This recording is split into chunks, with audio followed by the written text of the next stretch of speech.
Hey, welcome back to Cigars International here in Bridgeville. I'm Tank, he's Mike.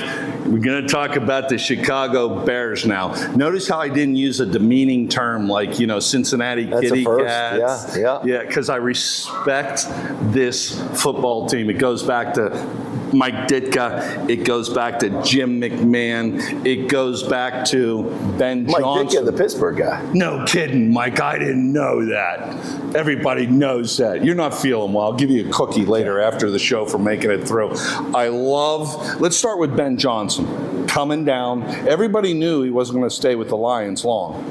This is a football mind.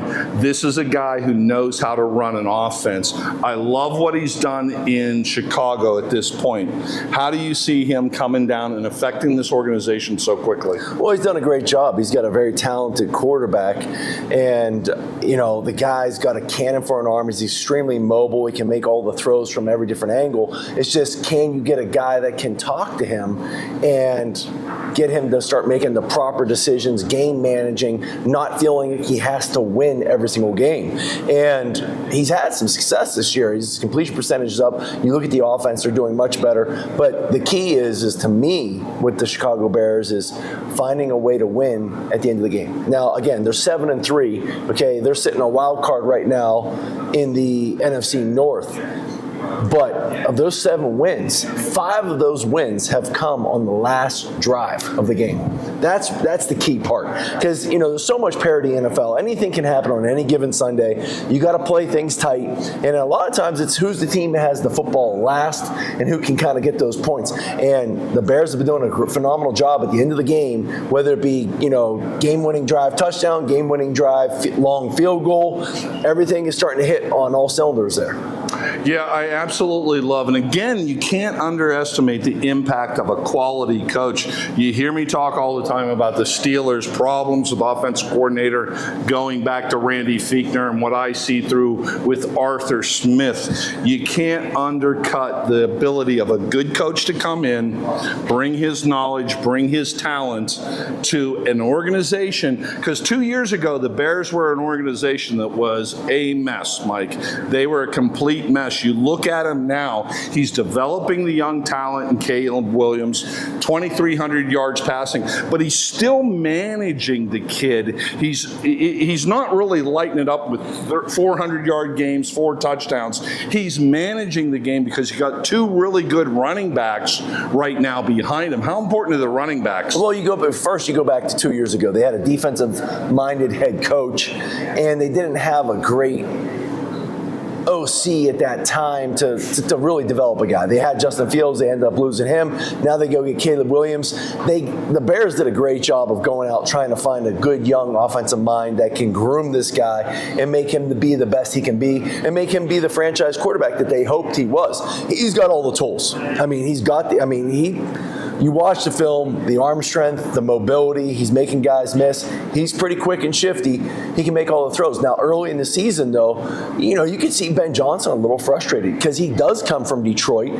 He's come from a guy that's a veteran guy. He's not very mobile, but he's very cerebral quarterback, very smart, good accuracy. And Jared Goff tended to get the ball out very quick and saw the defense, saw things happening, saw the zones, the holes opening before the receiver was getting him and was getting that ball out fast. And that's what Ben Johnson liked. Now all of a sudden he gets a young guy in Caleb Williams who's got a little bit of a stronger arm. And typically when you're a quarterback, especially the stronger arm you have, those quarterbacks want to see that receiver start to make that break, start the end of that window, and then they try to zip it in. Trust me, I was one of those guys like, hey, just trust it. Well, I don't know if I trust it. I want to see him. And then when I see him, then I'm going to put every mustard I have on it. And, it's breaking receivers' hands because you're throwing it so hard, but you got to throw it hard because you're late.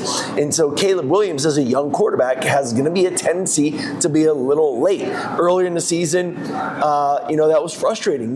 Ben Johnson even said he had to adjust to his play style. And also, again, Jared Goff was that guy that can see things happening before they're happening, get that ball out fast. But Jared Goff, when things broke down, is not going to be the guy that's going to make some tackles, make someone miss, run around, extend the play, and get the play too. They always say, 2 plays in the NFL. Actually, 3 plays, because they'll call one, hey, kill, can. They check, alert at the line of scrimmage, but then once that play happens, stuff breaks down, a receiver gets jammed, he gets held, he falls down, hey, someone gets through on the O-line. Now they always tell the quarterback, start the second play, which is, hey, buy some time, get outside the pocket, either burn it, throw it away, get as much as you can and get back to the line of scrimmage, or keep your eyes downfield and make a big play. Because a lot of times, that's when the big plays happen. The quarterback gets outside the pocket, make the big play happen. He's got enough speed, enough quickness to run around back there, keep his eyes downfield, and then he's got the arm strength in case he does get a little late with the ball to throw it 75, 80 yards downfield. So he is a dangerous weapon, and now you can see them starting to gel. Ben Johnson's adjusting his play calling from the past 3 years being with Jared Goff. This is my weapon. This is, hey, before, I had, this guy, he couldn't do this, maybe, you look at like Jared Goff's like, maybe he's a shotgun, just boom, and that's it. Where Caleb Williams, he's got all these other things. He's a machine gun, but he's going to spray it all around a little bit. And so you got to get some used to that every once in a while. And I think that's, now that they are getting to it, you're seeing them string some wins together, especially late in games. Can you imagine where they're going to be in year 3 and 4 with their relationship? And then they're doing a phenomenal job. So they go out and they get DeAndre Swift. Okay, DeAndre Swift was with Ben Johnson with the Lions, prior, before they had Dave Montgomery and Jahmyr Gibbs. So Ben Johnson knows what DeAndre Swift can do and brings him. Then they go out and they get the other guy, Cal Monangai from Rutgers. The Mongoose. He is the, so he's, so Ben Johnson's looking at his DeAndre Swift as his Jahmyr Gibbs. He's looking at his Monangai as his David Montgomery. So he's got that two-headed monster.